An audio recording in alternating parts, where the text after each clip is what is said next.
Presidente Lula retorna ao Brasil após um desencontro com o presidente da Ucrânia.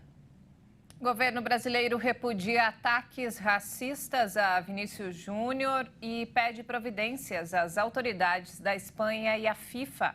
E você vai ver também. Governo lança edital com 5.900 vagas para o novo programa Mais Médicos. Vulcões em atividade no México e na Itália espalham cinzas e fumaça e provocam transtorno para os moradores. Gigante de tecnologia Meta pagará multa recorde de 6 bilhões e 400 milhões de reais por transferência de dados. Leilão de joias magníficas em Nova York terá 2 peças que juntas valem cerca de 75 milhões de dólares. Agora no Jornal das 18h30.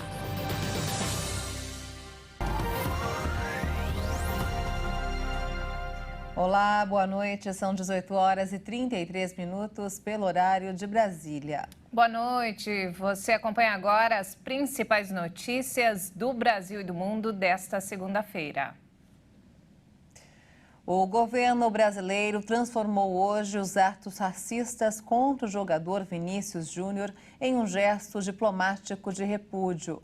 A Embaixada da Espanha, em Brasília, convocou o Itamaraty para transmitir seu posicionamento após o mais recente caso de racismo contra o atacante brasileiro.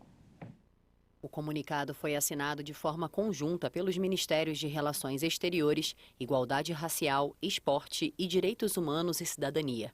O governo pediu, através de nota, que as autoridades governamentais e esportivas da Espanha tomem providências para punir os autores dos atos de racismo e evitar que eles se repitam, e citou nominalmente a FIFA, a Federação Espanhola e a La Liga, como é conhecida a primeira divisão do Campeonato Espanhol. Mais cedo, nesta segunda-feira, a ministra de Igualdade Racial, Aniele Franco, classificou os atos de racismo como mal que precisa ser combatido na raiz. Vini Júnior foi chamado de macaco por torcedores do Valência durante a partida contra o Real Madrid nesse domingo. No começo do mês, Brasil e Espanha assinaram um acordo bilateral para o combate ao racismo e à xenofobia. E o presidente Lula retorna hoje ao Brasil após um desencontro com o presidente da Ucrânia, Volodymyr Zelensky, na cúpula do G7, o encontro dos 7 países mais poderosos do mundo. Lula, que participou como convidado, condenou a invasão à Ucrânia e voltou a defender a reforma de segurança da ONU. Durante a viagem, o líder brasileiro teve 11 reuniões bilaterais. Nesse fim de semana, em Hiroshima, os líderes das 7 maiores potências mundiais, Alemanha, Canadá, Estados Unidos, França, Itália, Japão e Reino Unido, se sentaram à mesa para discutir, entre diversos assuntos, o fortalecimento das sanções contra a Rússia e uma proteção contra a coerção econômica da China. Os países não querem se dissociar da China, mas querem diminuir os riscos para as próprias economias na relação com o gigante asiático, além de garantir que os direitos humanos sejam sim respeitados. Posição essa que levou a uma reação da China, que afirmou que o Japão, na qualidade de anfitrião, interferiu nos assuntos internos do país. O presidente Lula participou como convidado do encontro do G7 e durante a viagem teve 11 reuniões com autoridades internacionais. O líder brasileiro se reuniu, por exemplo, com o presidente francês Emmanuel Macron, com o primeiro-ministro do Japão, Fumio Kishida, e com o primeiro-ministro da Alemanha, Olaf Scholz. Relações comerciais, guerra na Ucrânia e preservação ambiental estavam entre os temas abordados.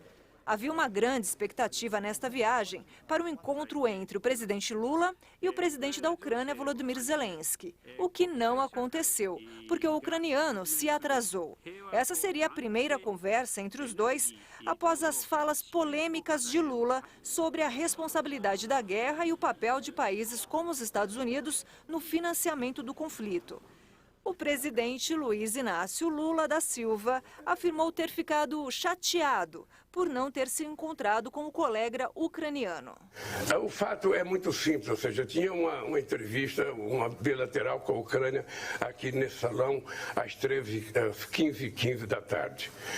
Nós esperamos e aí ficamos recebendo a informação que eles tinham atrasado. Enquanto isso, atendi o presidente do Vietnã.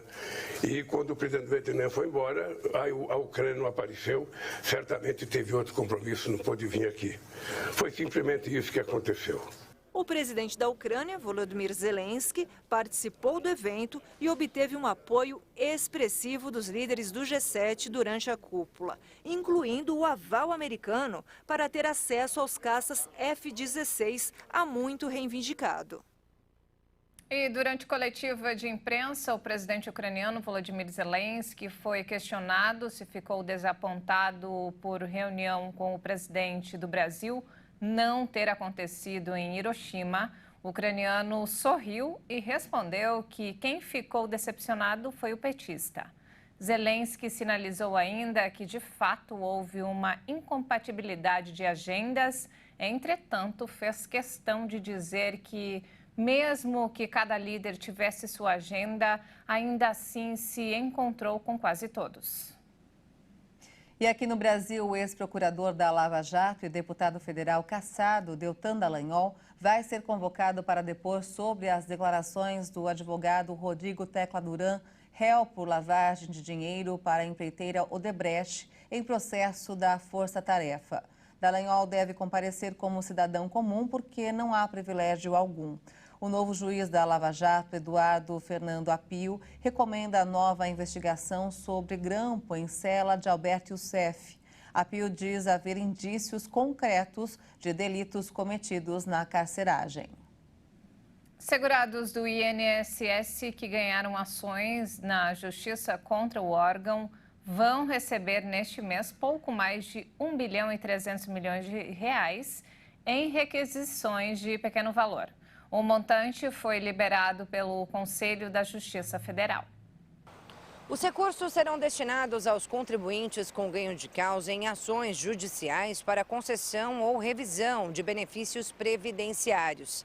Tem direito a RPV, que são essas requisições de pequeno valor, aquelas pessoas que já tiveram a ação concluída com pagamento definido pela Justiça e com atrasados de no máximo 60 salários mínimos.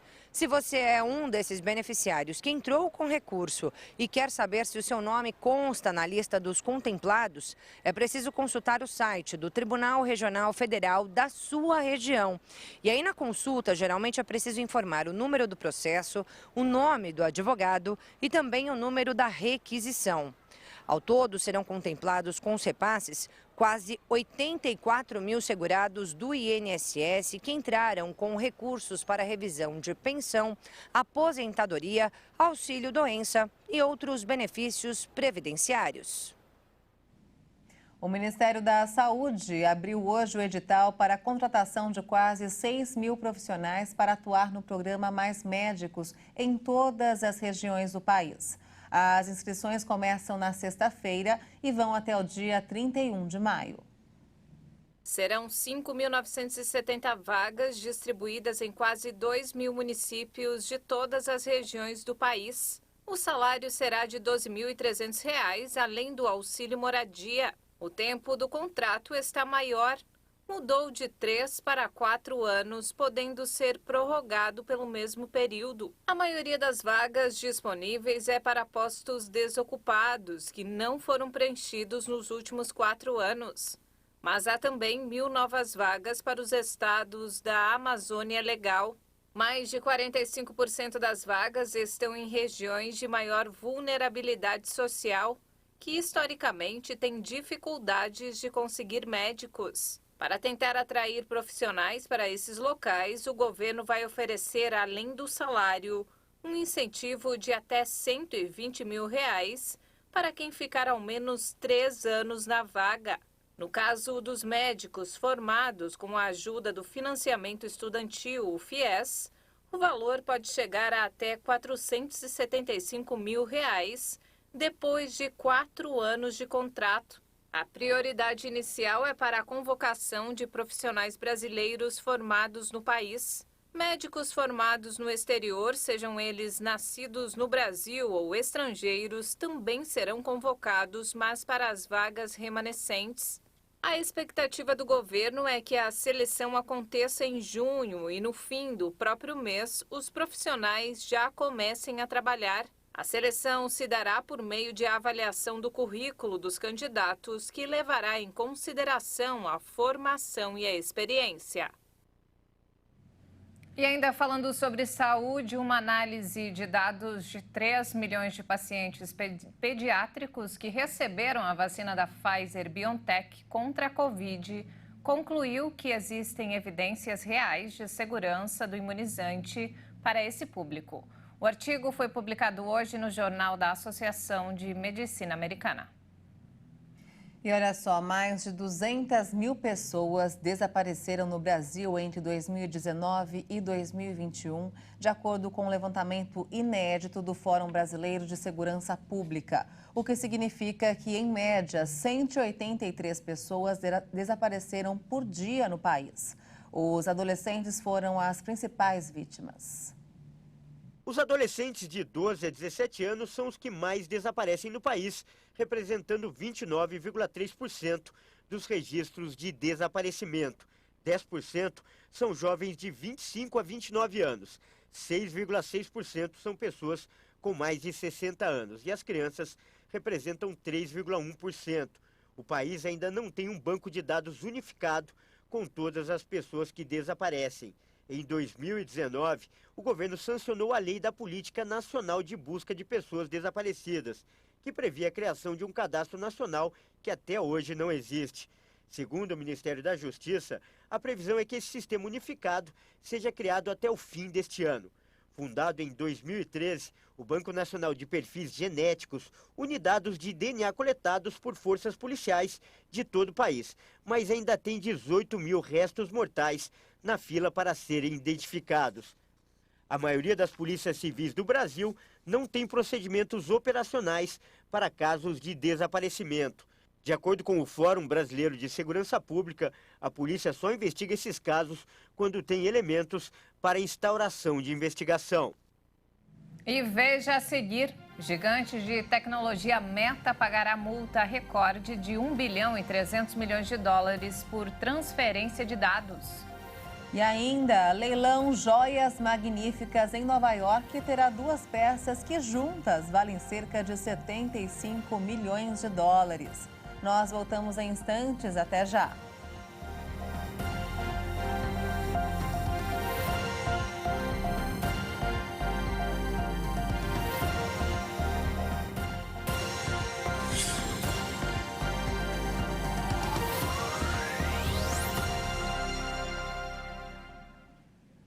Estamos de volta às 18 horas e 47 minutos pelo horário de Brasília. O governo estuda uma mudança nos critérios do regime de metas de inflação na tentativa de flexibilizar o modelo em meio à pressão do presidente Lula por juros mais baixos. Ainda não está claro se o governo pretende aumentar o percentual fixado em 3,25% para 2023 e 3% para os próximos anos. Mas a ideia é que seja adotado um horizonte de tempo mais longo para cumprimento do objetivo, substituindo o ano calendário. A chamada meta de inflação continua amplamente defendida pelo ministro da Fazenda, Fernando Haddad. Prevê um percentual de longo prazo que não seria mais definido ano a ano. Dessa forma, o Banco Central tentaria levar a inflação acumulada em 12 meses ao objetivo determinado pelo Conselho Monetário Nacional em um período mais flexível. Como a política monetária atua com defasagem, o movimento feito hoje nos juros tem efeito lá na frente. Atualmente, o Banco Central entende que esse prazo é de 18 meses, ou 6 trimestres, e já mira esse horizonte para a condução da taxa básica da economia, a Selic. Mas esse prazo não é fixo e depende de uma série de fatores. A alteração estudada pelo governo apenas alinharia o critério de cumprimento da meta a esta janela de tempo e não mais a cada ano fechado. E vamos agora ao mercado financeiro. O dólar fechou em queda nesta segunda-feira, com os investidores à espera de um acordo sobre o aumento do teto da dívida pública dos Estados Unidos.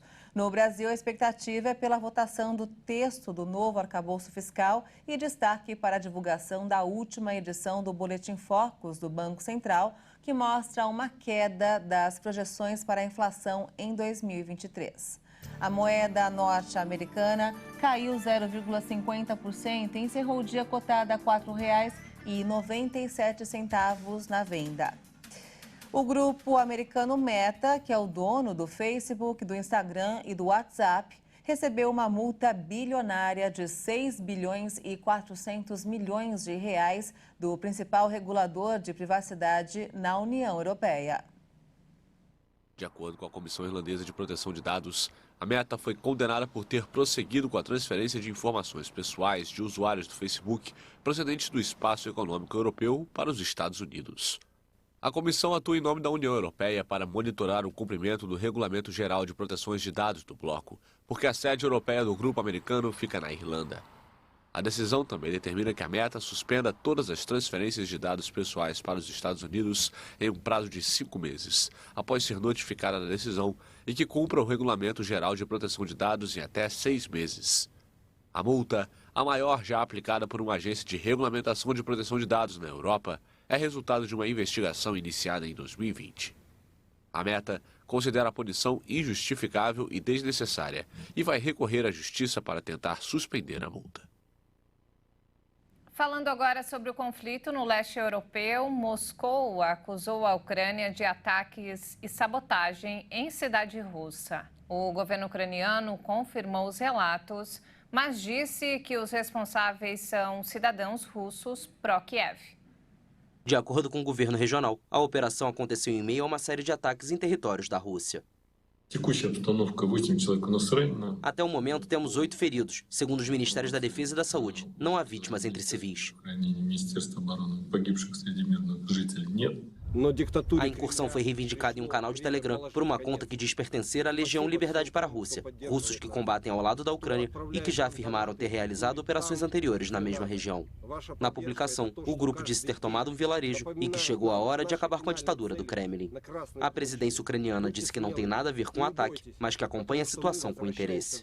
A incursão ocorre depois que a Rússia reivindicou no fim de semana a responsabilidade pela tomada de Bakhmut, palco da batalha mais feroz e sangrenta desde o início do conflito, em fevereiro de 2022.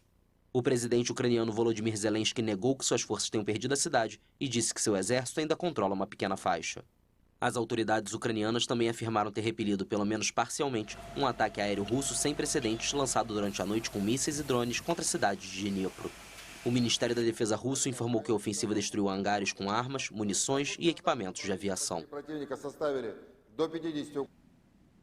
2 vulcões em atividade, um no México e outro na Itália, causaram uma série de transtornos ao longo do fim de semana. Cidades ficaram cobertas por cinzas e voos foram cancelados. Na Itália, o vulcão Etna entrou em erupção.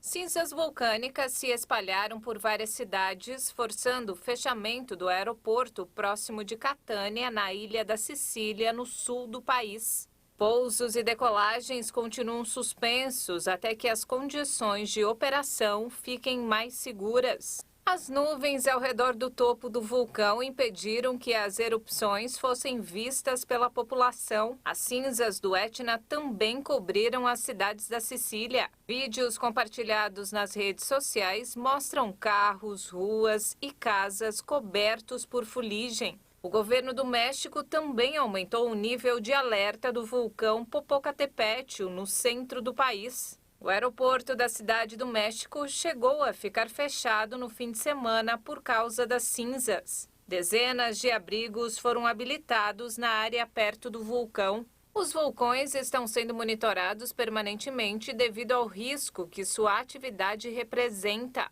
principalmente a população que mora em áreas próximas. E vamos falar agora de futebol. Leonardo Félix comenta os destaques do Campeonato Brasileiro. Boa noite, Léo. Boa noite, Léo. Boa noite, Maria Alice e Juliana. Boa noite a todos que nos assistem aqui no Jornal das 18h30. A 7ª rodada do Campeonato Brasileiro consolidou a boa fase do líder isolado, Botafogo. Já são 6 vitórias em 7 jogos. Desta vez bateu o Fluminense no Clássico Carioca, disputado no Newton Santos, por 1-0. 3 pontos atrás está o Palmeiras, que teve dificuldades e só empatou com o Santos por 0-0 na Vila Belmiro. Alguns times seguem em ascensão na tabela. O Atlético Mineiro ganhou mais uma e agora está em 4º na classificação, com 13 pontos. 2-1 para o Galo contra o Curitiba, no Couto Pereira. E em 6º lugar vem o Flamengo, com 12 pontos. O desempenho dos cariocas não foi dos melhores e o Corinthians até assustou. Mas nos acréscimos, o zagueiro Léo Pereira, que estava machucado, marcou de cabeça. Destaque também para a boa vitória do São Paulo em cima do Vasco por 4-2 no Morumbi. O tricolor ainda não perdeu sob o comando do técnico Dorival Júnior. E no Grenal teve golaço de Luizito Soares. No fim, 3-1 para o Grêmio e a crise ficou ainda mais profunda no Internacional.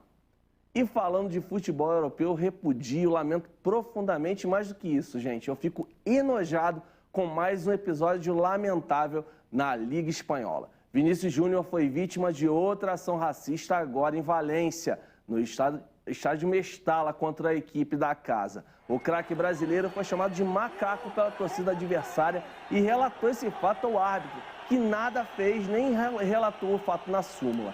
O jogo chegou a ser interrompido por alguns minutos e o Real Madrid perdeu por 1-0. O Vini foi expulso no fim da partida por revidar uma agressão sofrida em campo. Até quando a gente vai ter que conviver com essa situação? Eu não aguento mais, gente. E a gente tem que refletir sobre isso. Bem, eu fico por aqui. Uma boa noite a todos. Com vocês, Juliana e Maria Alice. Obrigada, Léo, pelas informações. Obrigada, ótimo início de semana para você. E olha só, a casa Sotheby's vai realizar em junho um leilão chamado Joias Magníficas. É isso mesmo, Juliane. E quem for a Nova York e ter muito dinheiro vai ter a chance de brigar por 2 exclusivas pedras: o diamante Eternal Pink e o rubi Estrela de Fura. É isso mesmo, e as 2 peças juntas valem cerca de 75 milhões de dólares. As peças estão em exposição em Dubai antes de seguirem para Nova York, onde ocorre o leilão batizado de Sotheby's Magnificent.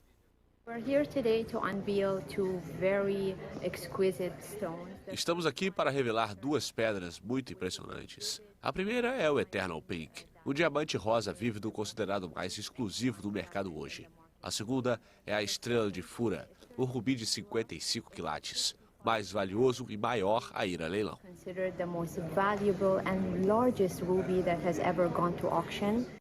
O Eternal Pink tem 10,57 quilates e o valor dele pode chegar a 35 milhões de dólares. Já a Estrela de Fura deverá atingir mais de 30 milhões de dólares. O nome do rubi é em português porque a gema foi encontrada em Moçambique, ex-colônia de Portugal na África. Algumas gramas já resolveriam a minha vida. Só uma lasquinha, só um bom, pedacinho, né, bem Ju? pequenininho. E não temos mais tempo, essa edição fica por aqui. Mais informações ao longo da nossa programação. Obrigada pela companhia. Obrigada pela companhia e até amanhã.